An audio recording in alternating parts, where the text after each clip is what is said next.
Kuyruk ofisine kadar gidiyor.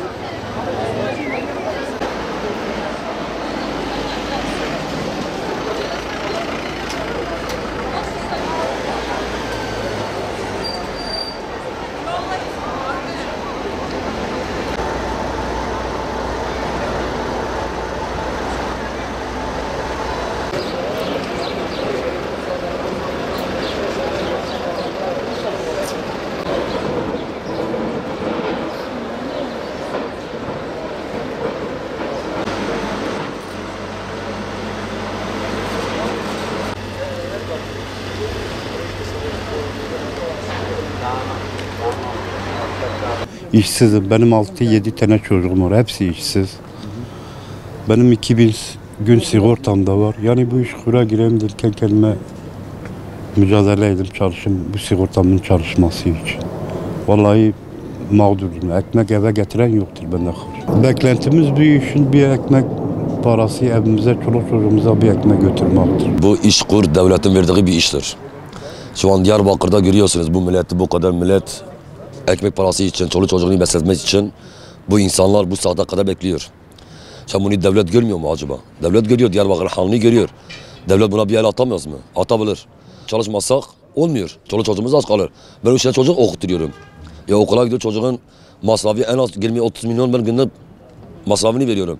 Çocuğundan göndermeden ondan sonra ne yapalım? Bu işe de gelse, bu işe de bize almasa ne olacak? Çalışamıyoruz. Şu an Diyarbakır'da bozuk, kiracıyız. Bir kira vermezse ikinci kirada ev sahibi bizi çıkarmaya çalışıyor. Diye çıkın diyor o zaman vermesin çıkın. Biz ne istiyoruz? Biz milletimizde ve biz kendimize iş istiyoruz. Biz yeter ki kendimize bir iş bulalım. Çoluk çocuğumuza bir parça ekmek götürelim. Biz bunu istiyoruz. Biz bunu istiyoruz. Artık olmuyor. Nereye kadar?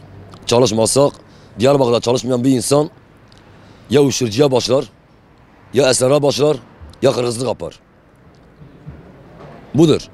Ya hırsızlık yapar, ya uyuşturucuya başlar. Biz onu da yapmıyoruz çok şükür Allah'a. Biz anımızı teriyle aldığımız kendimize çalışalım. Ekmeğimizi kazanalım, çoluk çocuğumuza bir parça ekmek götürelim. Sur Kervanpınar köyünden geliyorum. Biz İşkur için buraya gelmişiz. Zaten iş elimizde yok. Diyarbakır'da iş imkanı yok. İşkur'a gelmiş, İşkur'da da onlarca bin kişi yazılıyor. Zaten halimizi görüyorlar. Kimse burada bir fabrika veya bundan vadisi İşkur'da başka hiçbir şey yok. Doğuda hiçbir iş imkanı yok. Lütfen ben bunu ondan mesaj gönderiyorum. Bize bir güzel ağaçlar diksin, biz de onlara güzel meyve vereyiz. Yani bu milletin halini, gençler halimizi görüyor. Yalnız İşkur elimizde var. Burada 2000 kişi alacağına 15 kişi yazılıyor. Yani tabii ki yazılacak adam ne yapacak? Elinde iş yok. Gelip yazılıyor. Milli piyango gibi ya çıkarsa yazılıyor diye. Yani bu İşkur da hayalidir. Yani bu doğuya hiçbir imkan yaratmıyor. Sadece seçim dolayından gelip oyunu alıyor. Oyunu aldıktan sonra hadi eyvallah. Budur yani. Başka bir tanıtma bize yok. Tabii ki oyumuzu aldığı zaman kendine milletvekili oluyor. Başbakan oluyor. Cumhurbaşkanı oluyor. Ondan sonra hadi arkadaşlar bekleyin. Eyvallah. Bunda başka bir şey yok. Lütfen bu doğuya biraz sahip çıkın. Diyarbakırlıyım. Bu işsizliği görüyorsunuz. Bu milletin haline bir çare bulsunlar. İnsanlar perişan, aç, işsiz, gençler. Millet hepsi işsiz. Yani bir hükümete sesleniyorum. Buradan bize bir iş bulsun. Bu insanlara bir çare bulsunlar. Yazıktır bu milletin hali görülür. Niye bir çare bulmuyorlar? Milyonlarca insan işsiz. Yani kime bulacak, kime bulmayacak? Bu ekonomi durumuna bir geçmesi lazım yani bu. Millet perişandır. Beklentimiz işte bir iş bulak. Başka bir beklentimiz yok. Bir ekmeğimizi çıkarak. Vallahi perişanlık. 2 senedir ben gideyim geleyim yazdırıyorum hiçbir şey çıkmıyor. Sabahtan beri zaten kuyruktayız. Kuyruğu zaten hepiniz görüyorsunuz. Ben 13 senedir Diyarbakır'da zaten yaşıyorum. 26 kere yapıyor. 26 kere başvurdum. Hiçbir seferde ismim çıkmadı. Sadece bizim buradan istediğimiz kimse torpille girmesin. Herkes şansıyla yani görüyorsunuz bu kuyruğu. Valla benim yani duyumlarıma göre 1500 kişi alınacak. 2000'e yakın. 1500 ben böyle biliyorum. Arkadaş 2000 diyor işte.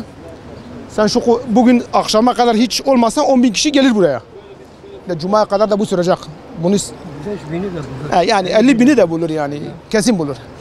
Bizim devletten istediğimiz Diyarbakır'a tabii ki iş imkanı. Yani burada zaten hani çalışan kişi de asgari ücretle çalışıyor. Yani hani fazla bir para da aldığı yoktur. Yani bunu yetkililerden yani devletten Diyarbakır'a daha da iş imkanı sağlanmasıdır. Bu bizim istediğimiz bir şey. 9'da geldim, 9'da 16'ya geldim. Evet. Edgazım tekniş, o edkiredam ev, o nagırını, o durmamı tüneyev. 2019 yılındayız. İşsizlik nüfusu 4 milyonu geçiyor. Bu ise insanların açlığa ve yoksulluğa iteliyorlar. Etkilere sesleniyoruz. Sadece Diyarbakır değil, bütün şehirleri sahip çıksın. Bütün şehir, Diyarbakır'da fabrikalar eğer açılmış olsaydı Diyarbakır'da işsizlik olmazdı. İşsizlikten ya psikolojisi bozuluyor ya da aile huzuru bozuluyor.